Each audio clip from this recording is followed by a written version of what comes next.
Hey guys, thank you guys so much for coming. This is a very special club talk hosted by Billionaire Boys Club, our Web3 brand, BB3 Labs, 90cc as well, and we have some special guests here. So we're gonna pass it over to Gaby, our host, who's gonna introduce our speakers. So this is our special club talk for NFT NYC week. So thank you everyone who is an NFT enthusiast, a BBC fan, a little bit of both. If you're learning about NFTs, thank you so much for coming into our space to learn about it and Web3.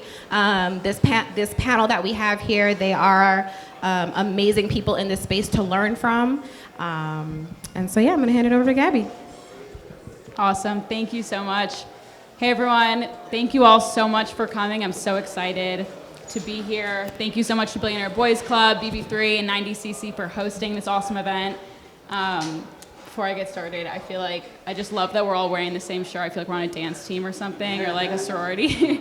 And I was also saying as I came in, it really is rare. I come from the crypto side of this conversation. It's rare to have a conversation about digital fashion and crypto and actually have people from fashion and streetwear on the same side of the table and as a part of the discussion. So I'm really excited for the people that we have here today. But before we get into it, I kind of want to start off the panel by telling a quick story about a really important moment in fashion that I imagine a lot of you might already know. So we'll go back to 1998 when Helmut Lang showcased his fall collection on the internet, making him the very first designer to ever do so. And when WWD asked him about it, he said that fashion is a global business, and yet the way we communicate is still really old-fashioned. We all know it, we all talk about it, but we have to live the fact that we're in the midst of a technological revolution. This internet fashion show in 1998 was really ahead of its time, and for an industry that lives by change every single season, it's really interesting that the method of presentation hasn't changed in almost 50 years. But it finally is changing, and it's changing really fast, and we're really lucky to chat today with 3 individuals who are on the forefront of all of it. So quick overview of what we're gonna do is I'll introduce each of the 3 panelists. I'll ask a specific question to each of them. I'll have some high-level questions for the group to discuss, and then at the end, we'll open it up for you guys to ask questions about anything I missed. So let's get into it. Let's start with Ceej Vega, who's right on the right of me. He's an interactive designer and art director. His agency, Vega Studio, is a mobile-first media partner helping brands craft engaging experiences in the metaverse. He's an official AR partner of Meta. He leads interactive design at Tidal, and he's consulted with brands like Google, Netflix, and Xbox. So, round of applause for Ceej. Next up, we have Adriana H Pereira, the co-founder and CMO of The Fabricant, a digital fashion house that creates tools and pathways for fashion lovers, brands, and creators to collaborate in building the fashion future. Thanks so much for being here. And lastly, I think for a lot of us on the crypto side of things, we have someone who really needs no introduction, but we've got Gmoney, a renowned NFT cultural thought leader, educator, and community authority, best known for sporting his iconic orange beanie CryptoPunk, now in necklace format. He's the founder of Admit One, an online community, and 90cc, a crypto-native luxury house and lifestyle platform. Thanks so much for being here. So I'd love to start with you, Adriana. You previously held board-level positions in traditional global fashion, retail, and tech companies. Can you tell us about the origin story of going from there to what you're doing now at The Fabricant, and maybe the most surprising things about moving over from physical to digital? Yeah, amazing. Thanks for the question. Always nice to look at memory lane. But I would say just to frame, what's The Fabricant? The Fabricant is a digital fashion house with the highest quality labels for digital fashion. It's the place where you can create your wardrobe to wear and to trade and to exist in our digital lifestyles. Now, that whole philosophy was born very much from the pain of the fashion industry. An industry that is one of the highest polluting industry in the world, actually the second highest. Industry that is existed through secrecy and through consumerism, right? And an industry that actually has difficulty to innovate. And it's amazing, of course, to have the gentleman here who is innovating in that same industry. And with that, you can go many ways, but our theory was that digital would be a way to tackle all these things, to actually make the industry super creative, because there are no boundaries for creativity, to make it sustainable because you don't need to produce anything, right? And ultimately to make it equitable. And that last piece is super core to what we do. What we believe that the biggest transformation that is about to come is that anybody can be a fashion designer. Right now, if you are culturally relevant and have fans and you try to set up your label in the physical world, it is a massive endeavor. You need a lot of capital, you need a lot of infrastructure. But in the digital world, none of that is a hurdle.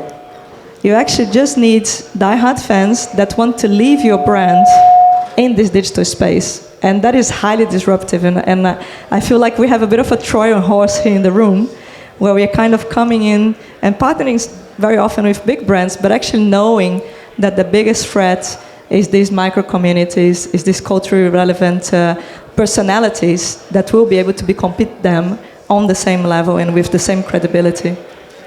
Super interesting, and I think the point you bring up about fashion equity is one that we'll probably come back to later in this conversation, and it's a good segue for my question for you, Ceej. You recently started a program called Transparency to create a Web3 entry point for underrepresented communities. Can you tell us a little bit about that and how it relates to your broader work? Oh, for sure. So what Transparency XYZ is, it's a mission to bridge the knowledge gap between people of color and Web3 knowledge. So I think there's a fear for people of color and underrepresented communities that like it's too late, that the information is kind of like too complicated to get into, and it is overwhelming. So our goal is to make it digestible, make it relatable, put it in a format where it has empathy, it's powered by empathy, and we just want to power the future generation of creators. So I feel like that's my purpose. Being a person of color in this space, sometimes I look around and it's just me, and I feel like it needs to change. I take it as my purpose to bring us along and bring more people of color into the space. I love that. And G, question for you. I'd love to hear the origin story for 90cc, how you got here, and how you view NFTs as a transformative approach to ownership and authenticity. Oh man, that's a lot of Loaded questions packed into one.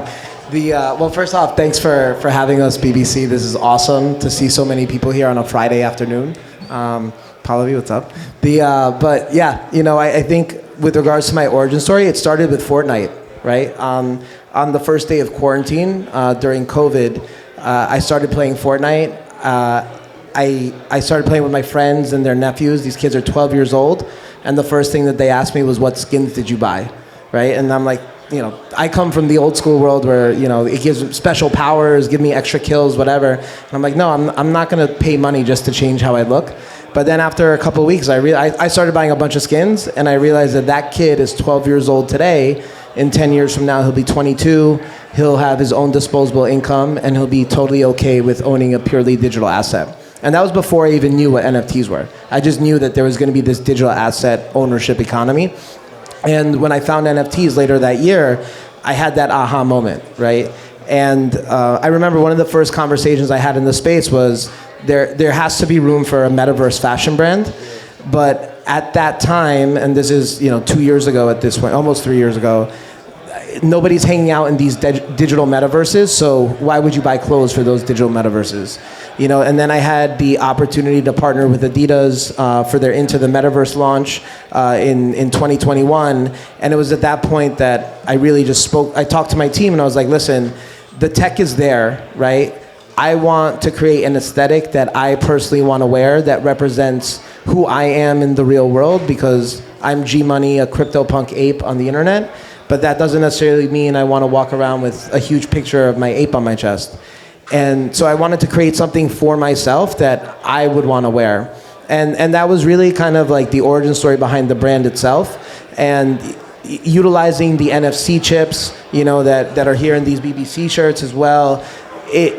As a consumer, anytime I spend money, whether it's on a pair of sneakers, a shirt, a handbag, a watch, whatever, I want to know how many of them exist, right? Is it one of 100? Is it one of 100,000? Because that affects the resale value of it, right? Like we live in the hype beast economy where you buy something, you can flip it on StockX, whatever, but you want to know ultimately how many of them are in existence, and what better use case for a decentralized ledger than giving that access and that transparency to everyone at the same time, right? And that was, the second pillar that I really built the brand on.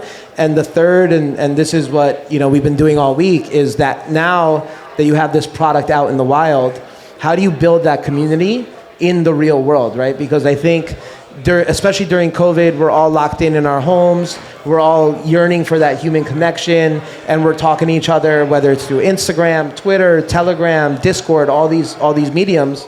But now the world is opened back up again. So how do you get these people to connect in real life? And I thought, I was really nervous when we first started doing it, because I was like, I think it's cool. I don't know if anybody else would think it's cool to be able to tap somebody's garment, whether it's a hat or a shirt, and connect with them, and, proof that you connected with somebody. But it turns out people actually do like that, right? People actually do want to build that community. So it's been great to see that happen in real life, especially over the last week. And again, like seeing all these people here on a Friday afternoon when it's 90 degrees outside, you could be anywhere else in Manhattan right now. I think it's a testament to the tech and what we're building here. Absolutely. Before I get into my next question, just want to give a reminder to the folks in the back. Maybe you guys can shush the folks back there. We have 3 awesome panelists with us. I want to make sure we're giving them the time and the respect. You want to take a second real quick? I'll go back there. What you want me to say? Straight up. Guys, if you could quiet down in the back. Thank you. I feel like a classroom teacher or something, but thank you. All right, so my next question for you guys, you all kind of touched on this idea of accessibility and democratizing fashion, and it's something that's a little bit hard for me to reconcile because exclusivity and scarcity is so core to traditional fashion and especially streetwear. I mean, just walking around Soho, you see lines out the door, you get on waiting lists to buy a bag or buy a watch. How do you kind of bring that into the digital fashion industry, or do you think it's going to look different? I could take that. Web3 and the NFT world is kind of based on like scarcity. Like Gmoney said it. Like he wants to know like how many are available. How many do I own so I can know the value. So I think it's going to be a seamless merge. Like I think just like in traditional fashion, like scarcity is going to be a thing for digital fashion as well. So just a short answer. I agree, but I have an add-on. Because I think what Web3 does, it unlocks so many new models. So it's almost like, yes, we will be replicating what we do physically, for sure. But I believe that there will be value from buying things that were worn by a certain person. So that the kind of, reusability is going to take a new level. And also I believe that there will be opportunities to give value for co-creation, for participating in the product construct, rather than just being a consumer of the product. That you're actually able to co-create and you're an artist in the product construct. And that is only possible at scale with Web3 technology. So I feel that there will be other elements that are going to generate value to the product beyond the physicality. And the third one that kind of is a bit functional, but is where you can wear it, which is like a whole holy grail and rabbit hole of interoperability, metaverses, gaming, different spaces. But I think garments that allow you to represent your identity in several places will have more value eventually than those that don't. So yeah, I think there are just more elements that will play on the value. Yeah, and to add to the comments that they both said is, I think one of the beautiful things about blockchain tech is transparency, right? And you talk about any hype drop, they're always botted, right? And you don't know what percentage of any bot went to a specific, what percentage of any drop went to a bot, right? But the beautiful thing about having stuff on chain is you can tell when stuff gets botted, right? And people will call people out and be like, that's not fair. And I think that's one of those things that's the democratization of it, right? It's no longer I'm going to give you the hookup. It's like, well, are you, these are the requirements in order to get access to something. If you hit those requirements, great. Everybody can see that. You can't play favorites. And I think that's one of the beautiful things when we talk about democratization. That's why we're here with regards to the tech. Yeah, and I think that also brings to fanship rewarded, right? Because if you're a super fan, you can be in the queue, right? And there is a whole transparency model around it. So yeah, I think it's an amazing technology. Thank y'all for reminding me I chose a good name with transparency. Exactly. That journey hit.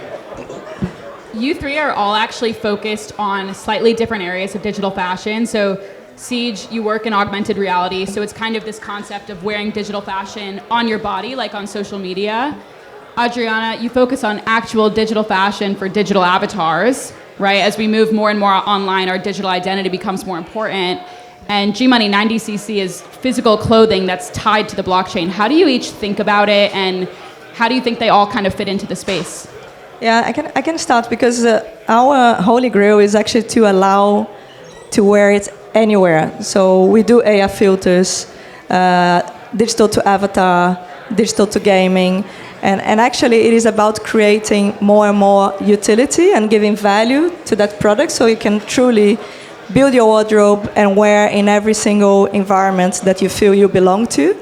So I believe that is a very valid use case from a functional level, but I keep saying functional because ultimately fashion is emotional, right? Which that other value element, and I think the stuff that G does is highly emotional, is connectivity, right?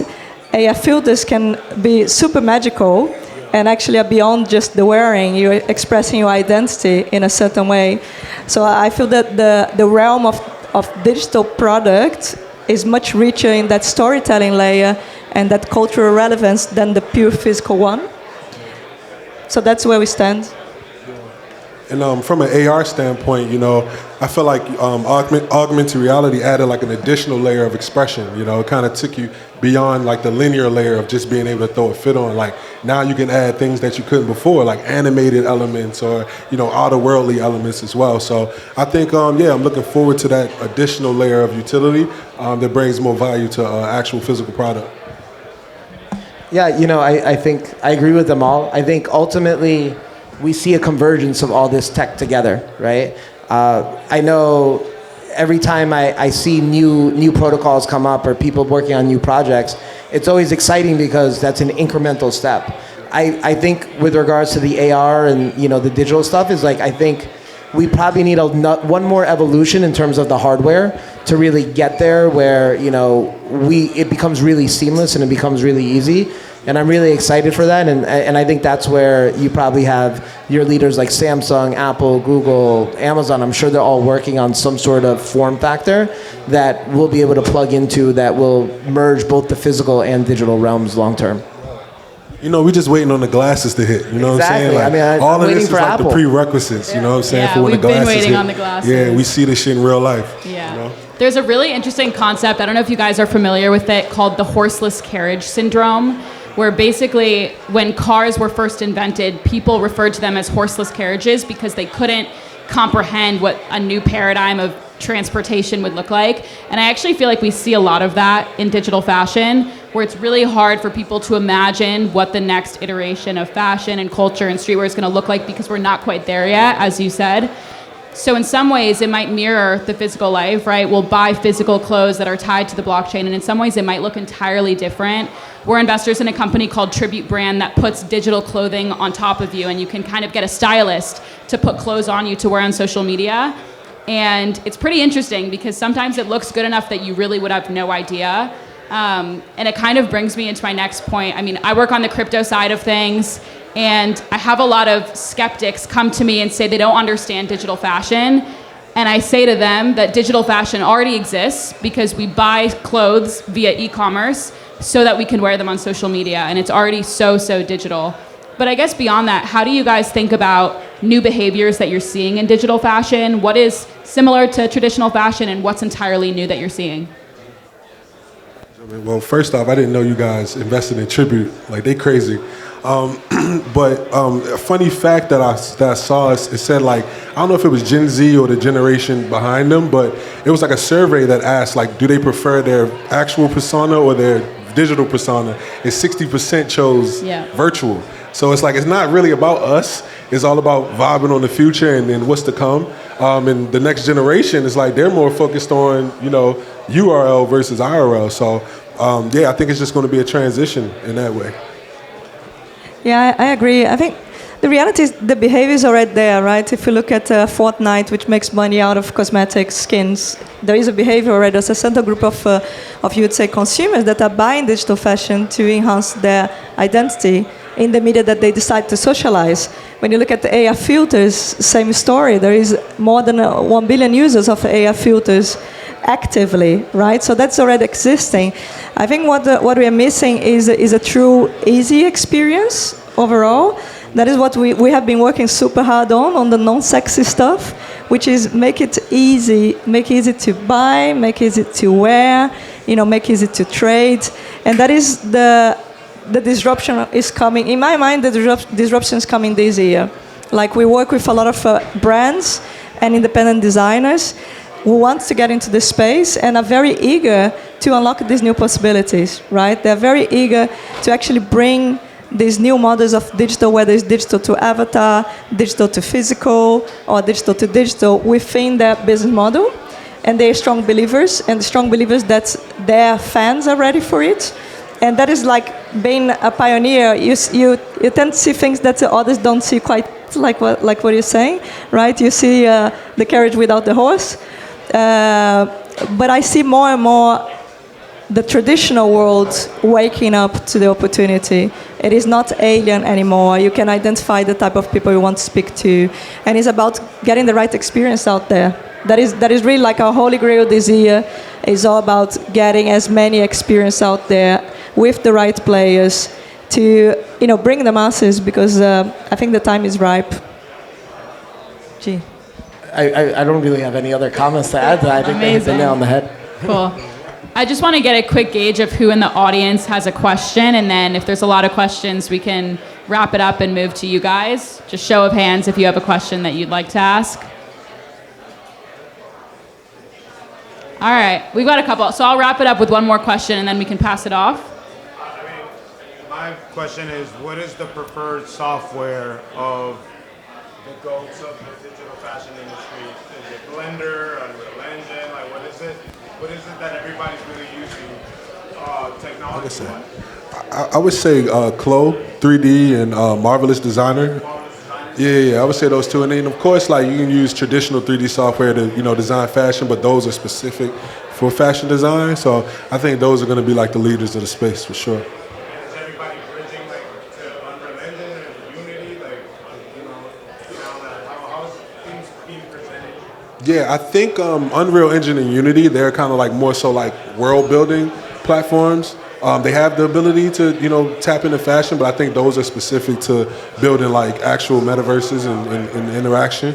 But yeah, I think they all kind of work together. It's kind of like a workflow pipeline with all of them. Yeah. You can, if you want, to talk to that man over there. Oh, that's the guy. All about pipelines. We're talking to you. Say less. ChatGPT also works pretty good right now. Yeah. ChatGPT guys. My last question for you guys, and then I'll pass the mic off to people who have questions, is just, we have a lot of folks in the traditional fashion industry who are curious and looking to get more involved. What advice do you have?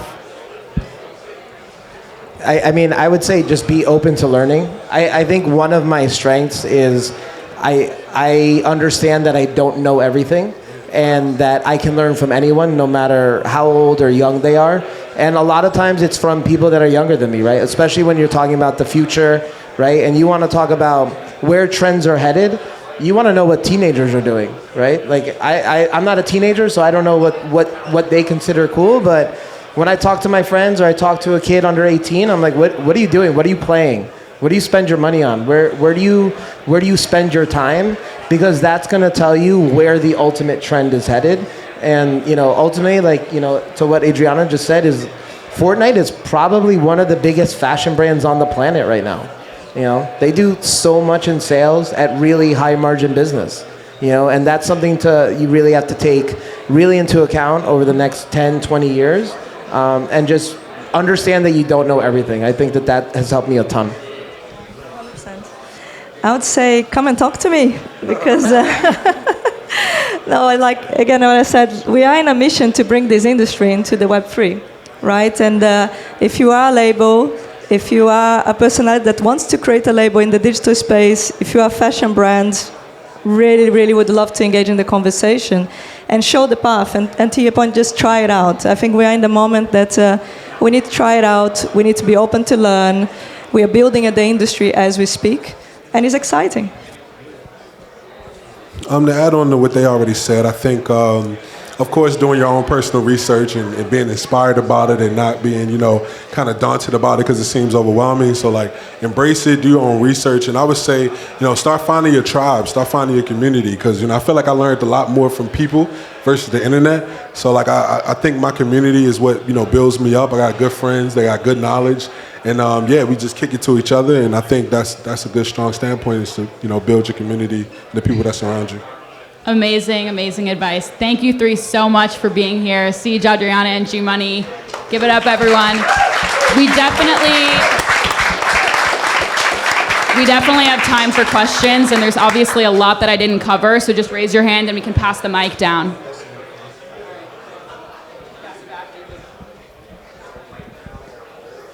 What's good, y'all? Yeah, pretty much I'm just curious about, are there like any plans to bring like music involved with, this digital wearables and like, AR fashion and everything? Are there any plans like what y'all building for that?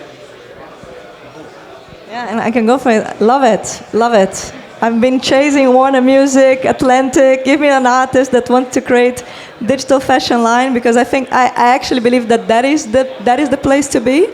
Is about engaging communities and engaging fans in a new experience through fashion.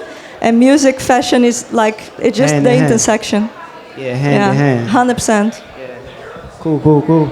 Yeah, I mean, to add to that, I think something that's really cool and we're going to see a lot of use cases for, right, is like, imagine if you went to a concert, your favorite performer, you got some merch, and that merch is connected where all of a sudden the people that bought that t-shirt at that concert get special content, right? Like priority access to like the next music video, right? And that's really engaging because you're cutting out, your Metas, your Amazons, your Apples, and you're like, that's a one-on-one connection between the creator and his fan that's spending their hard-earned money. So I think there's a ton of use cases for it and it's really exciting. And one of my reasons for why I want to help onboard a ton of people and help educate them is because everybody has a different aspect on things, right? And so people will be thinking about things very differently and be like, what if we did it like this? And maybe that's the big unlock that, makes sense to millions of people. So I'd say sky is the limit when it comes to creativity. Okay, I remember earlier talking about waiting for the hardware to catch up to the software of Web3.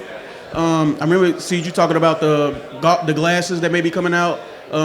What does that tech look like for each of you? Because I know everybody's waiting on that. But and when do you think it may happen? All right, I'm on an NDA with Meta, so I can't say too much. But I know, damn, it's hard to try to answer. The glasses are coming. And, the thing with technology is that it has to get smaller and it has to, get compatible. So right now, the smallest option is the Quest 3. Which is still a full headset, which still doesn't have much mobility. You have to be stationary, you have to be in place. But there's a future coming where augmented reality persists, where, for example, like in here, there can be a calendar that's in augmented reality that stays there and never changes, and it kind of evolves over time. But that's not the space that we're in yet. Like, we can't actually persist augmented reality. It's like once the software ends, then the experience is gone. It has to be reloaded. But it's a time coming where you wake up out of bed and you have all of your actual tangibles that you need for everyday life in virtual reality that you see in front of you that persist every day. But we're just not there yet. We don't have the power.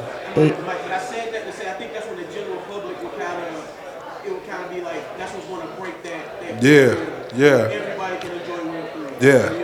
Yeah, we in the beta of everything right now. Everything is the beta. Yeah. We in the beta of everything. So that was a good question. Ceej. What's up, gang? Yeah, what up? You ain't seen, I've been seeing a lot of advertisement for a pair of AR glasses. The company is Nreal. You familiar with it? I'm not. Gmoney, you heard of I that? haven't tried them yet, but No. I mean, it's a sleek product, like compared to, the other stuff that is supposed to be coming in, it's supposed to be out, but it's already a working product. I haven't tested them yet. I just was curious if you fool with them since you already in the space. No, I haven't heard of them. Might be an Instagram scam. I ain't gonna hold you. No, it ain't no Instagram. Like, it's a lot of stuff. They on Amazon primarily as a seller, but it's. I mean, they got people reviewing it and stuff. It looked like a solid product, and they sleek. they not like bulky like most of the other stuff. Yeah. But yeah, if you haven't, I'll just say it's called Unreal. Just Send me the link. All right, You know where I got you. Got one down here. What's going on? Thank you for taking the time. My name is Patrick. Gmoney, this is a 2-point, like 1A, 1B, but Gmoney, you brought up a good point talking about this 10-year-old who doesn't think twice about buying a digital good. One day is going to be 20.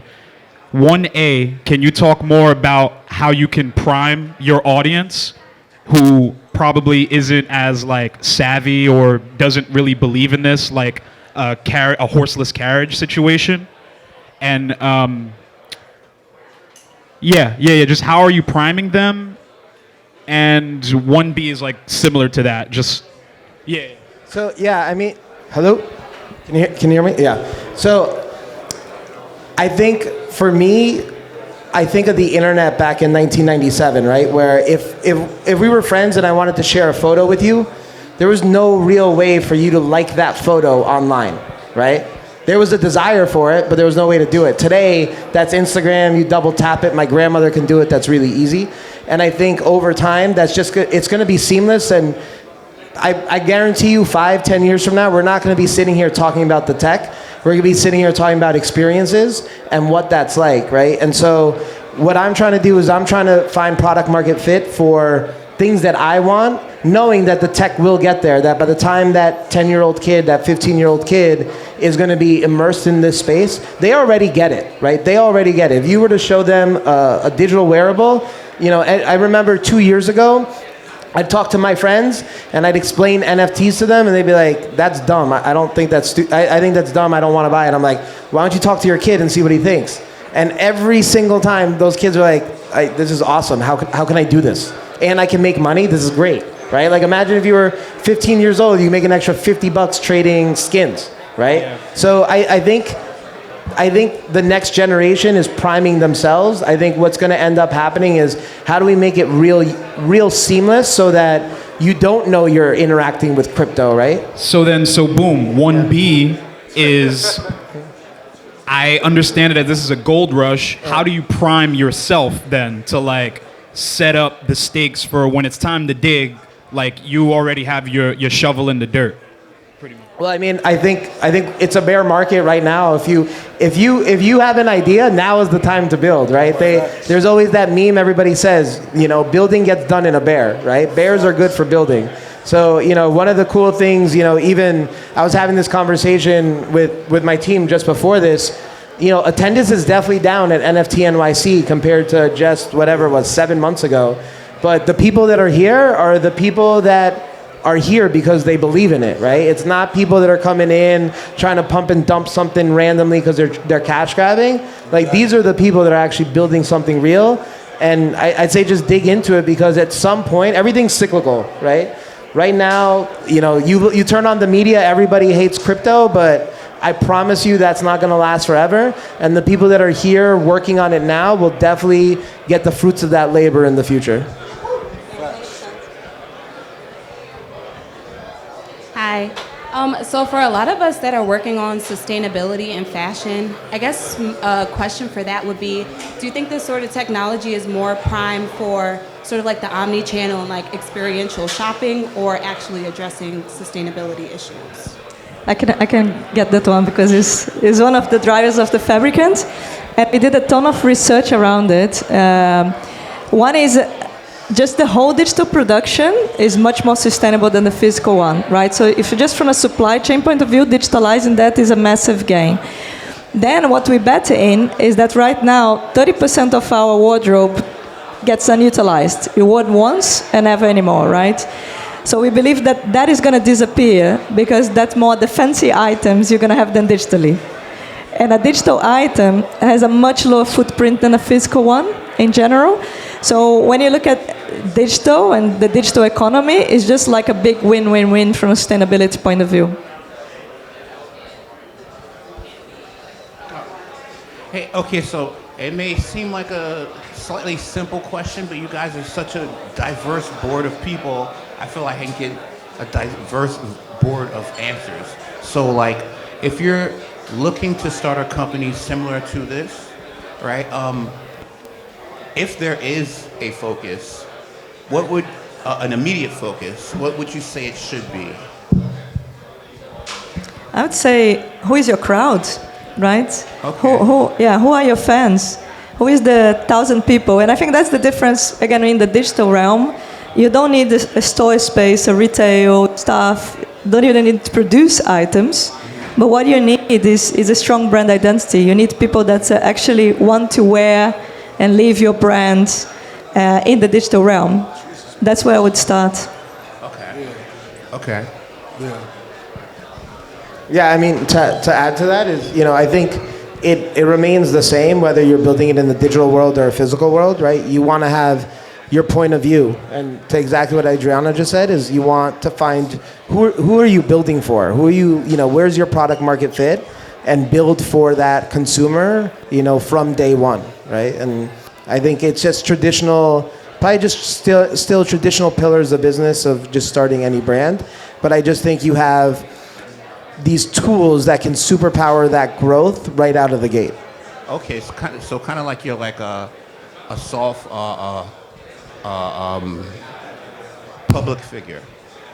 No, not a public figure. I think you have to have that brand identity, right? And just kind of, when I think when you look at like really successful brands, like there's either like a really good design language that stands out, right? Maybe something that they stand for, right? As a community, right? Maybe giving back or whatever it is, and it resonates with people, right? And it doesn't need to necessarily be a public figure or celebrity. It just, it's what does the brand stand for? And I think that what blockchain tech enables is it enables to find those fans and find a way to engage with them much more quickly than has existed ever in history. Gotcha. Thank you so much. All right, I think we have time for one last question, and then we can wrap it up. I guess this is to the entire panel. If you could elevator pitch how this is working and why it's working, how it's going to continue to work, elevator pitch me, please. If you would be so kind. I can start. What we are doing is building a digital fashion house that is fully decentralized. That means that, and as part of our manifesto, for the novice, it means that a kid in Dakar has the same chance to be a fashion designer as a kid born in Paris. That's what I'm doing it for. When that kid grows up, he's still going to be a customer. He's going to be the designer.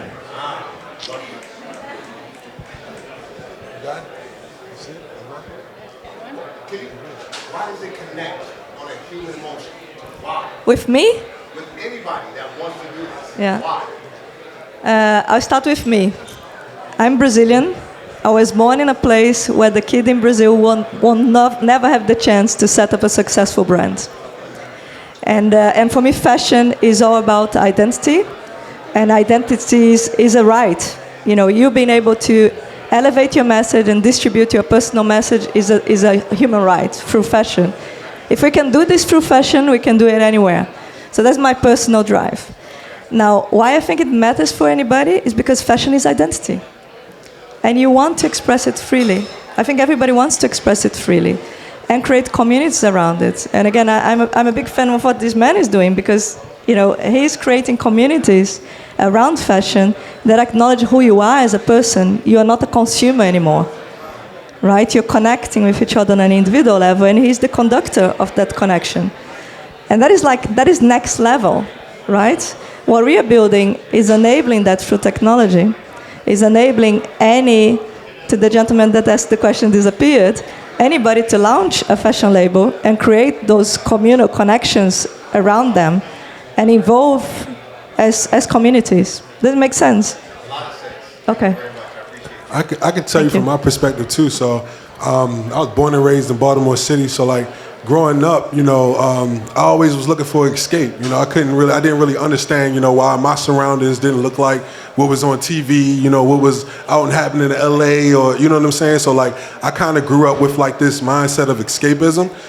So outside of, you know, the fashion element, like if we go into like the metaverse element, you know, I always wanted to kind of like transform spaces and, you know, just be in a space that's just like surreal based upon what I grew up in, you know, and kind of transform these spaces. So I think the metaverse kind of also creates a space where, you know, you can be absolutely who you are, who you want to be, you know, especially like with filters nowadays, you can look exactly how you want to look.